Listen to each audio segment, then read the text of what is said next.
Keystone's probably a medium-sized developer. We probably push out 2 or 3 projects a year, anywhere from sort of 20 to 80, 90 townhouses.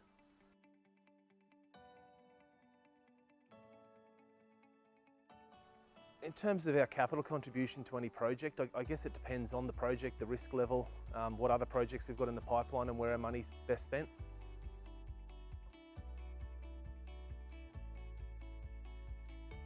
We were first introduced to STAC through a project manager we deal with in the business who highly recommended the boys' services and made contact and sort of been with the guys ever since.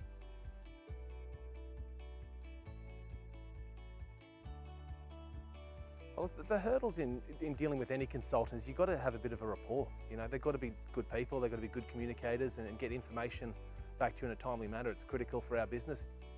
A day or a week delay can, you know, be tens of thousands of dollars in holding costs in our business, so that's the most important thing.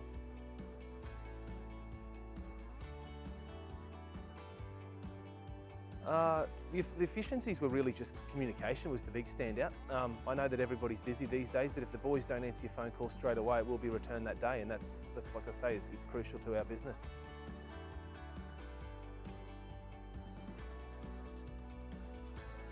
Yeah, the financing is the most crucial part. You know, we've had issues where we've had to change engineers or change surveyors or change consultants over the time, but the financing is clearly the most important part of the development. And little percentage changes in interest rates can make big numbers at the end of your development when you're on full freight interest at the back end.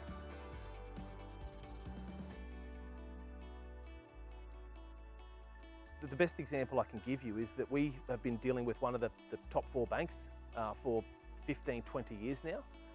We have this development right here that we took to our bank and a bank we did with another top 4 bank we did with another development we just finished, and neither of those could fund this development. And a third bank came in that we had never had a trading history with and funded this whole development.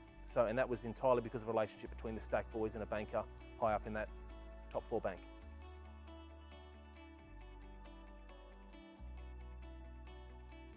The trouble with doing the financing part yourself is that the big banks do not care. They don't care if you've been banking with them for 15, 20 years. There's no, it means nothing. There's no relationships, there's no favours, they don't care about your previous business history. All they're looking at is this immediate development, and that's it.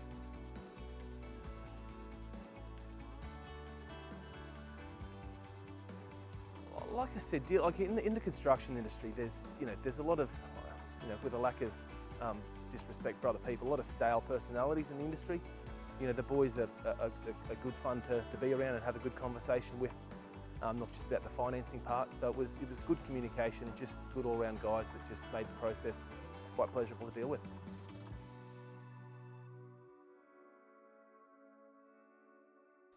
The good thing about a good broker and what the boys do for us is that they provide us with a plethora of options that we can make our decision on based on pre-sale levels, based on our capital contribution. So we get to choose the best product for that particular development.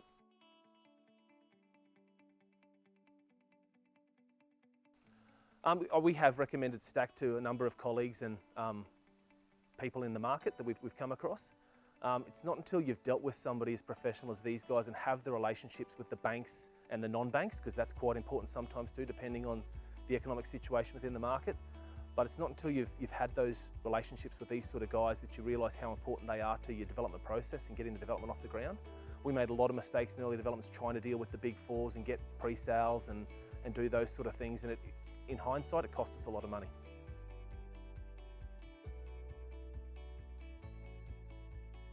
Yeah, look, we are looking to stay in the residential market going forward. I guess the trouble with that is council are making it more difficult to develop certain sites, so council's preference is for vertical development rather than townhouses and housing and that sort of thing. So look, we'll adapt to that market. If sites become available to us, we'll look at multi-res or multi-storey development rather than townhouse development, but we'll just finish the developments we've got in the pipeline now and see what happens in years to come.